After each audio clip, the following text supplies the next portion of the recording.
It's Men's Mental Health Awareness Month, and this is, this is a very important thing, of course, for me. I wouldn't have this channel about my own problems and discussing these things if I didn't think it was very important. And it's probably a bit bad circumstance that it's happening at the same month that Pride Month is happening. And what do I mean by that? I have absolutely zero issues with Pride Month. I think it's a good thing. But I have noticed that a lot of people, for some odd and strange reason, find that since it is Pride Month, then if you mention Men's Mental Health Awareness Month, also being June, they look at this as some form of attack or critique or something like that. Like Pride Month doesn't matter. And this is annoying. There's also a fresh reminder how people work these days, that people can't handle having two separate thoughts in their head at the same time. I mean, if you mention online today, well, I love this, and whatever this is, if it is chocolate, then you're going to see comments from people who say, oh, so you hate vanilla. No, I said I love chocolate. It is this tendency to always read into whatever people say your own strange opinions about things. Now, I'm not dumb. I know some people use these things to promote things without standing up for them. I know it is a rhetorical trick you can use. You talk about how much you love something, and there is a portion of this that has to do with the fact that you dislike something else. Sure, that exists, but that doesn't mean this is the default position. This is the default thing going on. People have to realize that, hey, sometimes when people say they love chocolate, it has nothing to do with vanilla. But the same thing goes with men's mental health. Sometimes if you mention that it is just happen to be happening the same month as Pride, it has nothing to do with Pride. And I can't in any way take any responsibility for how you interpret things, and I can't take any responsibility for the fact that it might be someone out there who has misused this for some dubious reason, probably attacking Pride. I can't help that. This is guilt by association at its worst kind. And it is also quite a good lesson in being able to look at things from a nuanced and intelligent way. Not everything is about you, Not everything is about you and your worldview and your opinions, and sometimes a thing is simply about the thing that people say. That's how it works. And mental health for men is a really important thing. There's this video of this girl making fun of it. She's making some, ridicule dance and so on, and this backlashed a lot. I noticed this on Pa O'Dwyer's great channel, and he brought it up and said that escalated quickly. It ended up with her getting threats, and so did her family and so on, and she actually terminated her social media account. Getting threats is absolutely horrible. Nobody deserves threats for being an idiot. But I think it's a good choice that she deleted her social media account, because she is spreading toxicity of the worst kind, where once again this topic is so incredibly difficult for people to handle that they ridicule it. I think someone like her is either projecting some bad experience of her own. I mean, that's not uncommon. Or she is one of those females that actually dislike men that show quote-unquote weaknesses of any kind. That's not only the Andrew Tates of the world who does that kind of shit. Sometimes it is women who also make men become ashamed of their shortcomings or their weaknesses or their mental health problems and whatever non-macho thing going on there. And yeah, it's a really horrible thing, and I'm not easily affected by these things.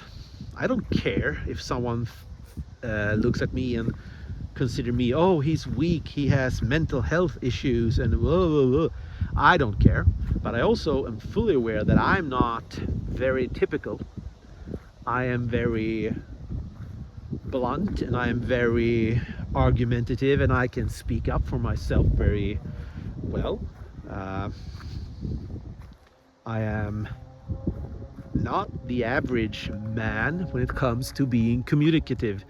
A lot of men struggle with this.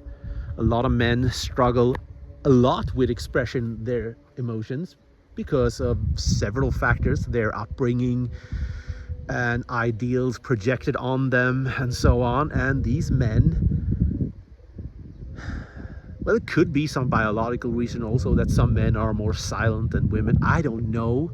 The thing is, it's not a good thing. No matter the reason, it is not a good thing when it comes to mental health, because it is intimately connected to shame. And shame is something that is like gasoline on a fire when it comes to mental health. It will make you feel worse. It will make you feel a lot worse. I mean, this is hard enough, struggling with mental health. It is so hard. It is a battle, an uphill battle, like no other thing you can imagine, other than perhaps a fatal disease of some kind, of course, or losing someone else. But that is, of course, mental health thing. So yeah, I don't like it when this incredibly important topic have to fight for its existence because of another important topic. Pride is incredibly important. I get so pissed when I see people saying, oh, we don't need Pride Month. We have, I mean, they try to say that people today don't need pride because there is no suppression going on or oppression of gays and bisexual and so on. But yeah, there is. The simple fact that you are ridiculing it is a good example of why we need things like pride. There is no question about it. We need a lot more pride. A lot more. We need it a lot more. It is horrible what we see in the world today when pride is banned in country after country. This backwards, stagnating, regressive thing we are seeing, where family values and all those kind of shitty things are mentioned, that will only create a lot more problems for everyone.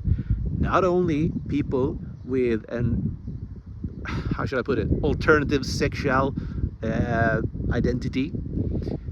No, not only those, it will make people with mental health issues struggle a lot as well, because everything that falls out of the norm, everything struggles in this kind of society where ideals are of, you know, perfection and strength and so on. As soon as you create these imaginary scenarios of ideals, as soon as these are created, you will have an environment where men struggle. Not only men. Remember, you can have two thoughts in your mind at the same time. But men will struggle in these kinds of societies, because men are expected to always be strong, to always be the one who leads and so on. And that is a nasty burden. Let me tell you, as a 50-year-old man who struggles with everything regarding career and so on, those things suck a lot. I'm not saying it's the worst position to be in society. Women probably have a lot worse. And throughout history, people with sexual identity other than straight probably also have had it a lot worse. But it's not a competition. It is not a competition about who has the worst life. It is not an attack on other people when you mention something. It's just mind-boggling to me that you today in 2025 still have to say something as basic as this. You can have more than one thought in your mind at the same time. Anyways, it's windy. There's no heat going on in the south of Sweden. It is bitter cold actually, but yeah, I'm struggling with my own problems, with my own things. I lost my dear cat, as you know, and that is hard, really, really hard for me. He's been a good friend for 15 years, and I'm trying to find my new ground to stand on without him. I will, but it's hard. Anyways, reach out to friends and loved ones. Make sure they are okay. Make sure that they are feeling safe. It doesn't matter what sexuality, what gender they have, or anything. What's most important is that everyone is feeling okay and everyone feels safe to speak about it, no matter what the topic is. Have a good one and take care.